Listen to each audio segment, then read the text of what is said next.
Assalamualaikum warahmatullahi wabarakatuh. Bismillah, alhamdulillah, wassalatu wassalamu ala rasulillah wa ala alihi wa sahbihi wa mala amma ba'du. Abnai wa banati, para pecinta bahasa Arab yang saya banggakan, pada kesempatan kali ini kita akan melanjutkan belajar online yang diselenggarakan HFPS PPA IAIN Kudus, di mana pada kesempatan kali ini saya akan membahas tentang metodologi pembelajaran bahasa Arab. Sebelum kita mulai, mari kita membaca basmalah agar supaya pertemuan kita hari ini berjalan dengan lancar. Nabda bil basmalah. Bismillahirrahmanirrahim. Selanjutnya mohon disimak penjelasan yang akan kita bahas pada kali ini.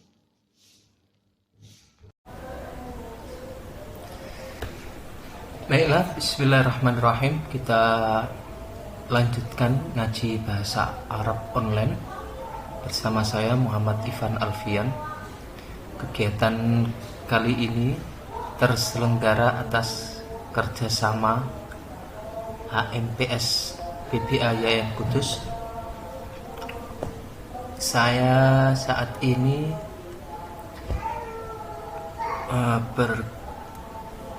mendapatkan bagian tema tentang ini dia, metodologi pembelajaran bahasa Arab, metode mengajar bahasa Arab. Caranya ngajar bahasa Arab bagaimana? Nah, itu. Sebelum kalian mengajarkan, pertama harus benar, belajar dulu, mengajar kemudian. Agar supaya mengajar kita bagus, belajarnya saat ini tentang bahasa Arabnya juga harus yang semangat, yang benar. Nah, ini dia profil lulusan mahasiswa PPA IAIN Kudus selama 4 tahun, beberapa pengetahuan umum dan pengetahuan khusus yang mereka pelajari selama di kampus IAIN Kudus ini, mulai dari teori pendidikan, teori bahasa, kemudian pengetahuan khususnya tentang PPA yang berkaitan dengan PPA, termasuk penguasaan unsur dan keterampilan bahasa Arab. Nah, apa itu materi bahasa Arab yang biasanya diajarkan di madrasah maupun di lembaga kursus maupun perguruan tinggi, atau fokusnya apa? Ini dia, unsur bahasa, keterampilan bahasa. Unsur bahasa itu ada bunyi, ada struktur bahasa yang meliputi sorof dan nahwu. Kemudian yang kedua yang dipelajari adalah keterampilan berbahasa. Ingat, ini menyebutnya harus urut ya, mulai dari mendengar, istima, kemudian kalam, berbicara, kemudian qiraah, membaca, dan kitabah, menulis. Menyebutkan urutan ini menunjukkan tingkat kesukarannya. Berarti mendengar itu maharat yang paling mudah, diteruskan berbicara, membaca, dan yang paling sukar adalah menulis. Ingat ya, menyebutnya harus urut. Nah, kita masuk ke metodologi pembelajaran bahasa Arab. Sebelumnya ada kata kunci yang harus kalian kenal. Nah, harus dipahami ini: pendekatan, metode, teknik, taktik, model. Mahasiswa tarbiyah secara umum, terutama khususnya anak PPA, harus paham kelima istilah ini. Saya akan menjelaskan secara cepat dan ringkas. Mulai pendekatan. Pendekatan itu apa? Seperangkat asumsi atau teori tentang bagaimana hakikat bahasa dan belajar mengajar bahasa. Kalau metode itu rencana menyeluruh pengajaran bahasa. Kalau dalam hal ini bahasa Arab, maka pengajaran bahasa Arab sifatnya perencanaan. Kalau teknik itu adalah pelaksanaan dari perencanaan itu, metode di dalam kelas. Nah, ini teknik. Sementara taktik adalah gaya guru dalam mengajar. Model itu adalah rangkaian utuh mulai dari pendekatan, metode, teknik, taktik menjadi satu, itu namanya model. Contoh sederhana terkait pendekatan dulu, asumsi ya, atau teori tadi tentang belajar tentang hakikat bahasa dan belajar mengajar bahasa. Saya selalu sering memberi contoh seperti ini terkait pendekatan itu.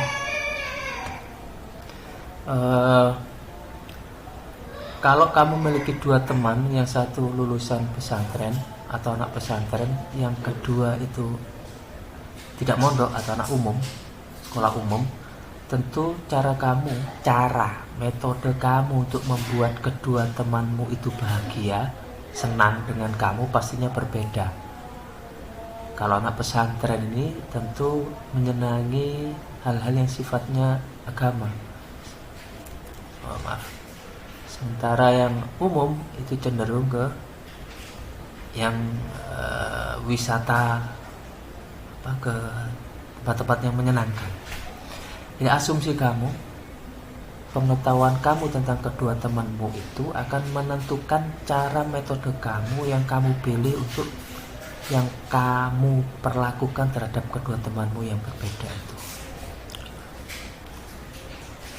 Contoh, kalau dalam pembelajaran ya, tentu berbeda pembelajaran bahasa Arab antara pembelajar usia dini atau remaja dengan mahasiswa. Anak MI, MTS, alia, mahasiswa tentu memiliki teori yang berbeda, sehingga nanti pemilihan metodenya pun juga berbeda. Teknik tadi itu kegiatan spesifik di dalam kelas. Contoh, sama-sama dosen menggunakan metode ceramah. Tekniknya, prakteknya di dalam kelas tentu berbeda. Karena apa? Karena yang dihadapi dosen ngajar mahasiswa, sementara satu ada guru ngajar alia. Sama-sama menggunakan metode ceramah, pasti beda. Taktik, style guru, gaya guru dalam mengajar. Pak Amin sama-sama pakai ceramah, Pak Azwar pakai ceramah, saya pakai ceramah, tentu memiliki cara yang unik, masing-masing satu dengan yang lain berbeda. Nah, 1, 2, 3, 4 ini ngumpul jadi satu, namanya model ya. Model mahasiswa YN Kudus. Nah, ya. Model pembelajaran bahasa Arab di YN Kudus itu 1, 2, 3, 4, 5. Tentu berbeda dengan model pembelajaran di UIN Semarang misalnya. Model pembelajaran di perguruan tinggi tidak sama dengan model pembelajaran di pesantren misalnya. Nah, itu memiliki karakteristik satu dengan yang lain berbeda-beda. Oke, ini dia gambaran umumnya. Kalau jadi satu namanya model. Nah, ini setidaknya ada 10 metode pengajaran bahasa yang biasanya digunakan. Wow, banyak. Mana ini cara menjelaskannya? Oke, cukup kita pilih saja metode yang sering digunakan. Nah, setidaknya ada 4. Metode gramatika terjemah, thariqah al-qawaid terjemah, metode langsung, thariqah al-mubasyarah, metode audiolingwal, thariqah as-sam'iyah asy-syafahiyah, metode komunikatif, thariqah al-ittisaliyah. Penjelasannya sebagai berikut. Metode gramatika terjemah, melihat dari judulnya saja sudah kelihatan. Gramatika, nahwu, Arab. Terjemah untuk menerjemah. Berarti apa tujuannya? Benar. Bahasa asing untuk membaca teks dan menerjemahkan. Tentu dengan tidak menafikan penguasaan terhadap kaidah nahwu bahasa. Di mana ini kita menjumpainya? Yap, biasanya di pondok pesantren. Ini pondok pesantren Sidogiri ya. Pesantren salaf biasanya yang menggunakan metode gramatika terjemah. Metode langsung.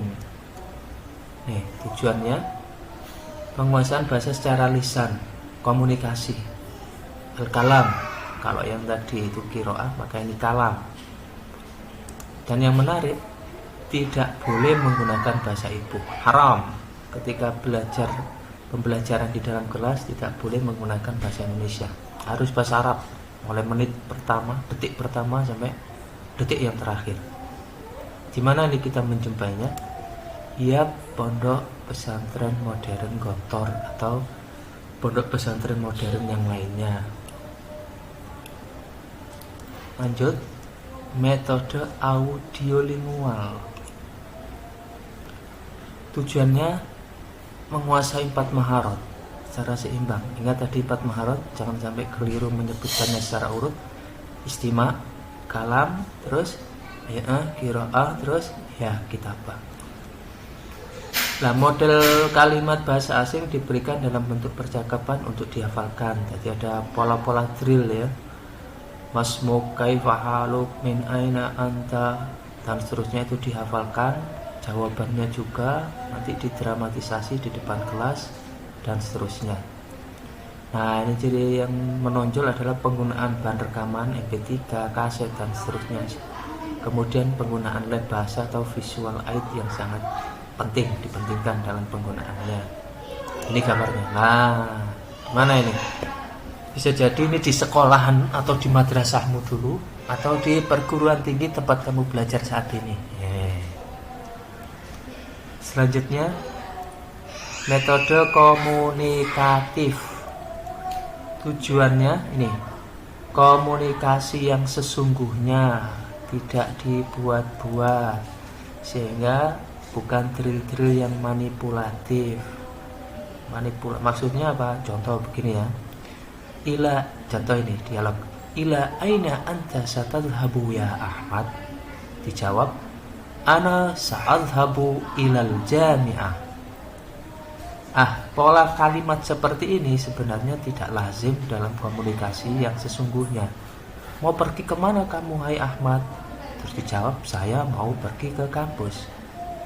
Kalau kita dalam komunikasi sesungguhnya kan nggak dijawab secara utuh begitu, langsung aja dijawab kampus ilal jami'ah gitu. Masmuk Muhammad, kaifa tata'allamu al-lugha al-arabiyyah fi hadhihi al-jami'ah? Jawab aja langsung, enggak usah bilang ana ta'allamu fi hadhihi al-jami'ah bi tariqah al-ittisaliyah, misalnya. Enggak begitu. Langsung, jawab langsung. Bisa jadi di tempat kamu belajar saat ini atau di lembaga kursus ya, biasanya itu metode komunikatif ini digunakan. Oke. Bagaimana langkah-langkah dari keempat metode itu dalam pengajarannya? Karena waktu, mungkin akan kita lanjutkan di pertemuan yang berikutnya. Sehingga kesimpulan dari yang kita pelajari saat ini, yang pertama, ini dia, belajar yang benar ya. Selama kalian mempelajari bahasa Arab, ingat benar. Sungguh-sungguh saja tidak cukup, tapi harus belajar yang benar, harus tahu caranya. Supaya kamu gak frustasi, pesimis, sampai berujar bahwa bahasa Arab itu susah. Ya, itu adalah salah itu. Berarti cara kamu belajar kurang tepat. Kemudian kuasai banyak metode agar supaya kamu nantinya dalam mengajarkan bahasa itu tidak hanya menggunakan satu jurus itu saja yang menyebabkan siswa atau teman yang kamu ajarkan itu jenuh. Yang terakhir, ada 4 metode terkenal atau yang lazim biasa digunakan dalam pembelajaran bahasa Arab. Ya sudah saya jelaskan tadi itu. Apa tadi? Yang pertama, qawaid wa tarjamah. Di pesantren salaf itu, biasanya menggunakan itu. Terus thariqah al-mubasyarah di pondok pesantren modern. Kemudian thariqah as-sam'iyah asy-syafahiyah, di mana itu di madrasah, di perguruan tinggi, yang ciri khasnya menggunakan lab atau ada rekaman. Kemudian yang terakhir at-thariqah al-ittisaliyah, di mana itu di lembaga-lembaga kursusan biasanya menggunakan metode itu. Oke, itu yang bisa saya sampaikan pada kesempatan kali ini. Akan kita lanjut di pertemuan berikutnya. Syukran. Akhirul kalam. Assalamualaikum warahmatullahi wabarakatuh.